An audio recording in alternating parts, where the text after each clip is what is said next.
ఒక పట్టణంలో ఓటర్ల సంఖ్య 5,000. ఓకే, ఇద్దరి మధ్య ఓటింగ్ జరిగాను. 20% ఓట్లు చెల్లలేదు. 100% ఓట్లు వచ్చేసి 5,000 అనడం. 100% ఓట్లు 1% వచ్చేసి 50 అంటే 20% వచ్చేసి 2×5 10 అంటే 20% ఎంత పడుతుంది? 1000 ఓట్లకు వస్తుంది. 20% ఓట్లు చెల్లలేదు. చెల్లిన ఓట్లలో 60% ఓట్లు పొందిన వ్యక్తి గెలిచిండు. 60% ఓట్లు అంటే 5,000లో నుంచి 1000 పోతే ఎంత? 4,000 మిగిలిద్ది.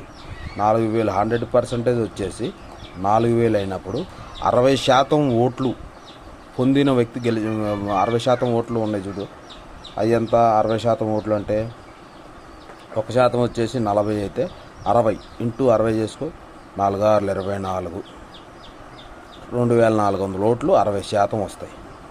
60% 2,400 అయితే ఓడిపోయిన వ్యక్తి పొందిన ఓట్లు అన్నాడు. 4,000 నుంచి 2,400 తీసేస్తే ఎంత? 1,600. ఇయేగా ఓడిపోయిన వ్యక్తి పొందిన ఓట్లు.